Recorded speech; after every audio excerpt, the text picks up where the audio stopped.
spooky mates of YouTube? Marcel from Aussie Horror here.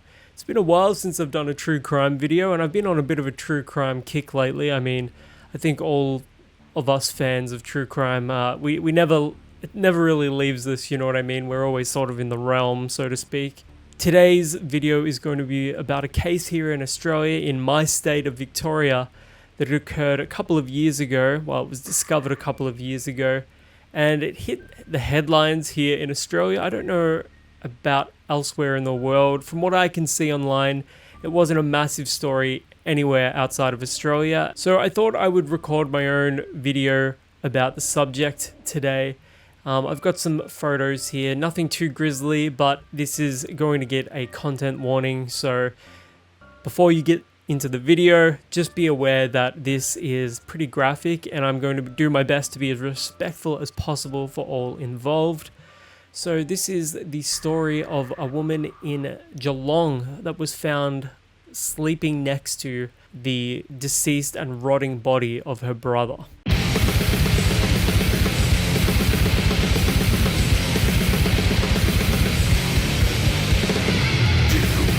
In one of Geelong's most exclusive suburbs, a deeply disturbing story has come to light, shaking the community to its core.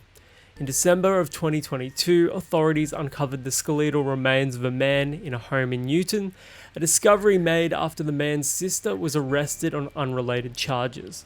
The chilling truth of this situation revealed a life lived amid extraordinary neglect, raising profound questions about how such a tragedy could go unnoticed for so long. Neighbours reported that they hadn't seen the man since 2018 at least, yet his sister continued to reside in the home, living, eating and sleeping mere feet away from his rotting corpse. Authorities believe that this arrangement endured for years, concealed by squalor and isolation. The woman was reportedly a hoarder. There's no camera on your roof. You seriously need to get your eyes checked, I think. Because I don't see anything. What back one? We don't have any up there, Marie. We don't have any cameras because you told us we're not allowed to. See that back one there? Piss off, Marie. Okay, 1, 2, 3, go. Thank you. Her brother has been missing since 2017, and his body was found in her house today.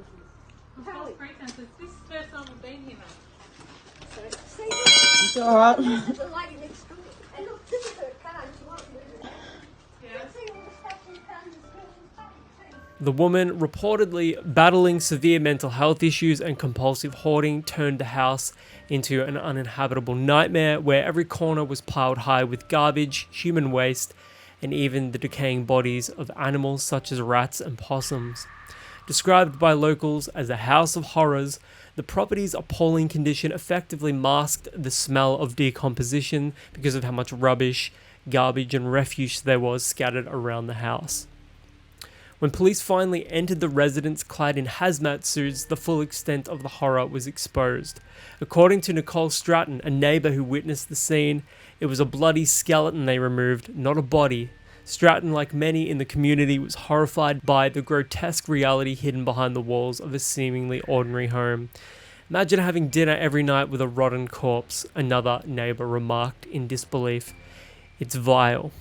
The house, provided by Victoria's Department of Families, Fairness and Housing, the DFFH, had been the subject of multiple complaints. Despite this, inspections by the agency reportedly failed to uncover the man's body or address the catastrophic state of the property. No, all good, mate. We're still getting the body out now, but it should be out in the next 5 minutes or so. Then we'll be ready to lock her up. Thanks, mate. The neglect left neighbours feeling betrayed by the very systems meant to protect vulnerable people. As Stratton puts it, we have been living next to a house of horrors.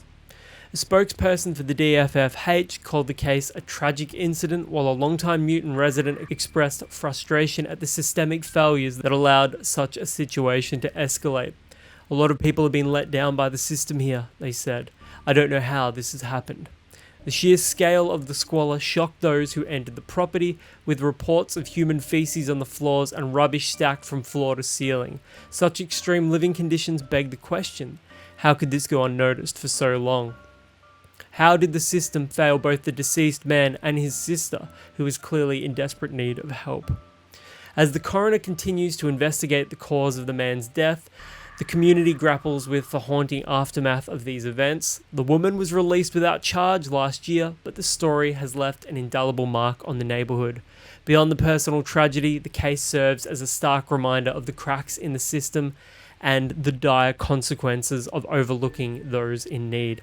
Following the initial coverage of the story itself, it was later revealed that the man's sister had been living with the body for over 5 years, hence why it was now skeletal remains. And the woman, although was taken into custody, was later released without charge, and no foul play was suspected. The emergency and first responders to the scene were obviously shaken by the horrific conditions, and they described the situation as overwhelming, as the home was infested with both alive and dead rats, human waste, and countless areas of black mold.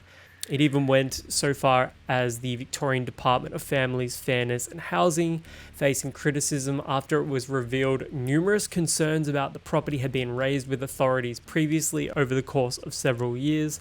Police uncovered the body during a welfare check, prompting reforms within the DFFH to better handle escalated cases of vulnerable residents.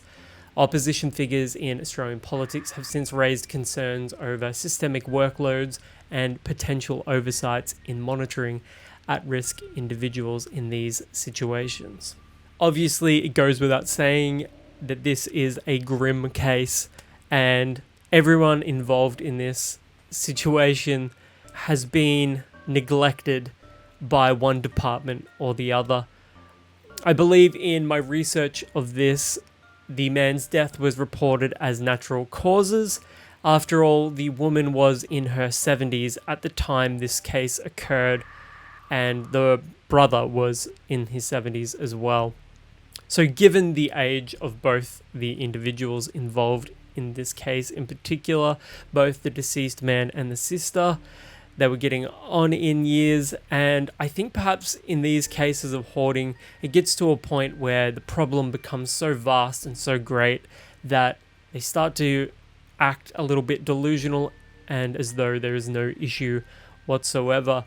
How you can let animals and even a family member perish and then rot in your own house in the squalor that you've created. It goes without saying that it's both disturbing, shocking, and also a testament to how easy it is for these systems that are in place to help people can actually rob people of their liberty and in some cases even their lives. So obviously this one isn't a fun read, it isn't a fun case. I made this video with the intent of educating anyone outside of Australia that maybe hadn't heard about this case.